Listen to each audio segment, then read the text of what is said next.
ஓம் சக்தி. ஓம் மகாதேவி, மகா செல்லி, மகா காளி. நான் இங்கே இருப்பது அருள்மிகு செல்லியம்மனுடைய ஆலயம். அணைக்கட்டாபுத்தூரில் இருக்கின்ற செல்லியம்மன் ஆலயத்திற்கு நம்ம இங்கே வருகை புரிந்திருக்கிறோம். இந்த பூசாவரையுடைய அழகிய கைவண்ணத்தில் அம்மா பாருங்க, இன்னைக்கு முதல் பூசாரி ஐயா திரு ஏகாம்பரம் அவர்களுடைய கலை வண்ணத்தால், அவருடைய பக்தியால் இன்றைக்கு அம்மா முதல் ஆடி ஞாயிறு அலங்காரமாக ஜொலிச்சிருக்காங்க. ஓ மகாதேவி, மகா செல்லி, மகா காளி. இந்த மகா காளி என்பவர் செல்லியம்மா பெரும்பாலும் பார்த்தீங்கன்னா எல்லாரும் காளி என்று சொன்னாலே பயப்படுவாங்க. ஆனால் எங்கள் ஊர் செல்லியம்மா மிகவும் அழகானவங்க. முகத்தை பாருங்களேன், எவ்வளோ சாந்த ஸ்வரூபியாக இருக்காங்க. சமீப காலமாக பூசாரி ஏகாம்பரம் அவருடைய மனமோ என்னவோ தெரியல, அம்மாவோட அண்ணன் நாராயணனுடைய அம்சத்தில் இவங்க என்ன பண்ணுறாங்க பாருங்கள், அழகாக திலகம் விட்டு சூரிய சந்திர பிம்பத்தோட அம்மா எவ்வளோ அழகாக காட்சி அளிக்கிறாங்க பாருங்கள். அம்மா அருள்மிகு செல்லியம்மா. இங்கே அணைக்கப்பட்டாபுத்தூரில் இருக்கிற செல்லியம்மா அழகானவங்க, சாந்த சொரூபியாக காட்சியளிக்கிறவங்க. பேரம்பாக்கம் பக்கத்தில், அரக்கோணம் பேரம்பாக்கம் திருவாலங்காடு போகிற வழிக்குள்ள இந்த அணைக்கட்டாபுத்தூர் இருக்குது. அம்பாள் பாருங்க, அம்பிகை ஸ்வரூபம் பாருங்க. அந்த அம்பிகை ஸ்வரூபமே இன்றைக்கு ஐயாவுடைய கைவண்ணத்தில் பாருங்க, மகாலட்சுமி அம்சம் போல அம்மா எவ்வளோ சாந்த சொரூபியாக காட்சி அளிக்கிறாங்க.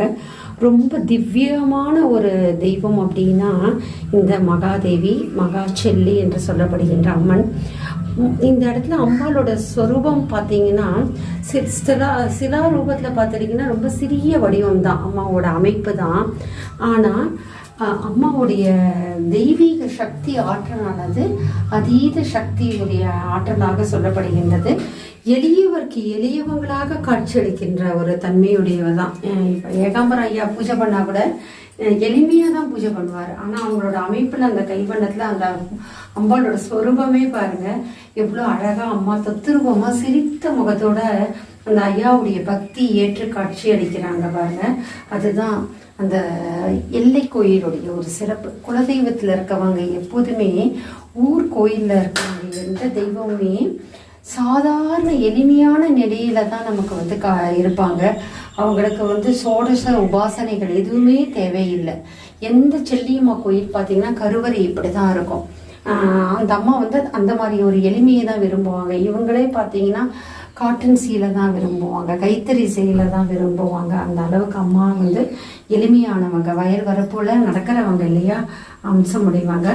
சாதாரணமாக பார்க்கும்போது அம்பிகை ஸ்வரூபமாக காட்சியளிக்கின்ற அந்த செல்லியம்மா.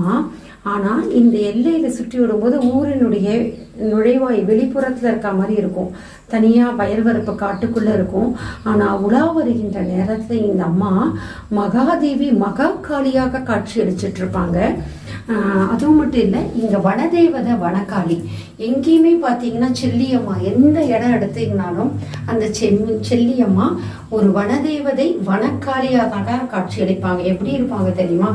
16 கைகளோட, இடுப்பெல்லாம் அதிகமான கைகளெல்லாம் கட்டிட்டு தொங்க விட்டுட்டு தான் அம்மா இருப்பாங்க. சமீபத்தில் ஒரு 2 ஞாயிறு, இது ஆடி முதல் ஞாயிறு, ஆடி முதல் ஞாயிறுக்கு ஒரு 3ஆவது ஞாயிறுக்கு முன்பாக இதே ஞாயிற்றுக்கிழமை அந்தி சாய்கின்ற நேரம் 4லேருந்து 6 மணிக்குள்ள இங்கே நான் சொன்னேன்ல, இவங்களுடைய தலைவிருஷம் இலுப்ப மரத்துக்கு பக்கத்தில் தான் இந்த அம்மா 16 கைகளோட, அதே மாதிரி இடுப்பு முழுக்க கைகளையே ஒட்டியானமாக அணிந்து கொண்டு சர்வ வல்லமை பொருந்தியவதாக, ஆனால் சாந்த ஸ்வரூபியாக, நாக்கெல்லாம் தொங்க போடலை, சாந்த ஸ்வரூபியாக என்னுடைய மகளுக்கு காட்சி கொடுத்துருக்காங்க. அவள் சொல்லவே இல்லை. ஏன்னா சொன்னா நான் இந்த மாதிரி உங்ககிட்ட சொல்லிடுவேனே, அதனால அவள் சொல்லவே இல்லை.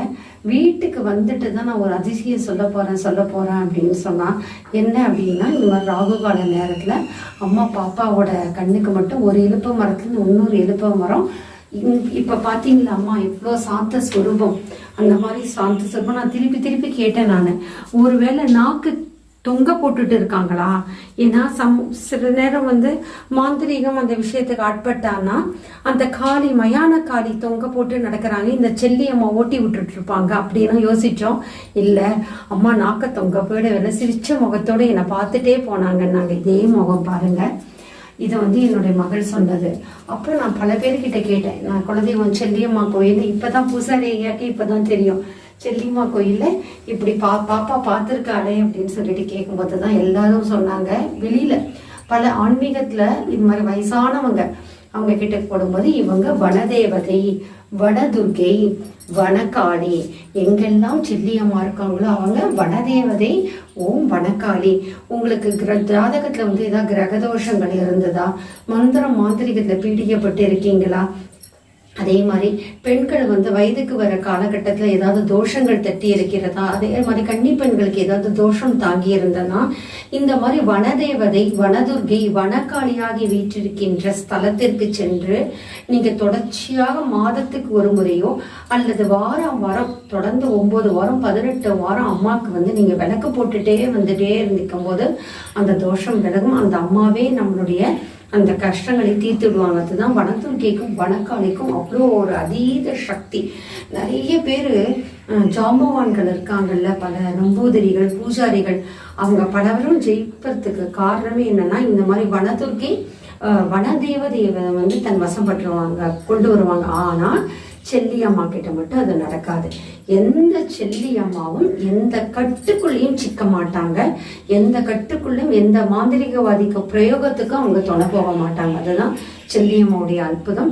இன்றைக்கு ஆடி முதல் ஞாயிறு அதுமாக 2023 ஆடி முதல் ஞாயிறு அதுமாக நாம் இங்கே செல்லியம்மாவுடைய எல்லையிலே அழகுமிகு அருள்மிகு செல்லியம்மாவை இந்த பூசாரி ஐயா ஏகாம்பர ஐயா கலைவண்ணத்துல பாருங்க. இன்னைக்கு அம்பாள் சந்திரபிம்பம் சூத்ரபிம்பத்தோட காமாட்சி அம்பாளுடைய தத்ரூபமான காட்சியோட எவ்வளவு முகத்துல பாருங்க சாந்த ஸ்வரூபியாக இருக்காங்க. ஒரு அம்மா காளி மந்திரம்னாலே ஓம் கிரீம், கிரீம்ன்ற வார்த்தை தான் இந்த காளிக்கு உண்டான பீஜ மந்திரம். ஓம் கிரீம் மகா காளியை தான் சொல்லணும். ஆனால் இங்கே பார்த்தீங்கன்னா காமாட்சிக்கு உண்டான பீஜ மந்திரம் கிரீம். ஓம் கிரீம் மகா காமாட்சியே நமகன்னு சொல்கிற அளவுக்கு அம்பாள் பாருங்க எவ்வளோ சாந்த சொருபியாக இருக்காங்க. எல்லாரும் நினச்சிக்கிறாங்க காமாட்சி மட்டும் சாந்த சொருபி கிடையாது. இல்லை, சாந்த காமாட்சி அம்மனும் உக்கர தேவதை தான். ஆதிசங்கரர் அவர்களாக தான் காமாட்சி அம்பாளே அவரை சாந்தப்படுத்தப்பட்டாங்க. இன்னைக்கு நாராயணுடைய தங்கையாக மகமாயி சொரூபத்தோட மகமாயாக என் செல்லியம்மன் அருள்மிகு சுவாந்த சொருவியாக தத்ரூபமாக நம்மை காண்கின்ற காட்சியை, அதிசய காட்சியை பாருங்க. ஓம் சீத்தலை தூண் ஜெகன்மாதா, ஓம் சீத்தலை தூண் ஜெகத்பிதா, ஓம் சீத்தலை தூண் ஜெகதாத்ரி, ஓம் சீத்தலாயே நமோ நமக என்று சீத்தலா தேவியாக, அருள்மிகு மாரியம்மனாக, காமாட்சியாக, மகாதேவியாக, மகா காளியாக, மகா செல்லியாக காட்சியளிக்கின்ற அந்த அம்பிகை நமக்கு சர்வ வல்லமையும் சர்வ அருளும் சர்வ பாக்கியத்தையும் தனம் தானியம் சௌபாகியம் தொழில் விருத்தி சந்தான விருத்தி அனைத்து ஆயுள் ஐஸ்வர்யம் அனைத்தையும் அந்த அம்பிகையான செல்லி அம்மா நமக்கு கொடுக்க வேண்டும். ஓ மகாதேவி மகா செல்லி மகா காளி, ஓ மகாதேவி மகா செல்லி மகா காளி, ஓ மகாதேவி மகா செல்லி மகா காளி, ஓ மகாதேவி மகா செல்லி மகா காளி. இந்த செல்லியம்மாவை சாந்தப்படுத்தணும். செல்லியம்மா விரும்புகின்ற விஷயம் என்ன அப்படின்னா ஈஸ்வர பிரியை. அம்பிகை வந்து ஈஸ்வரன் பிரியை. நிறைய பேர் நினைச்சிருக்காங்க காளி ரொம்ப உக்கரமா இருந்தா அவங்கள சாந்தப்படுத்துக்க ஒரே ஒரு சூட்சம் என்னன்னா ஓம் நமசிவாய என்ற திருநாமம் தான். எங்கெல்லாம் செல்லியம்மன் கோயில் இருக்கின்றதோ அங்கெல்லாம் பாடல் பெற்ற ஒரு சிவன் ஸ்தலம் இருக்கும். எங்க சென்னையில பாத்தீங்கன்னா வடசரவாக்கம் கைகான்குப்பத்துல செல்லியம்மன் இருக்கு.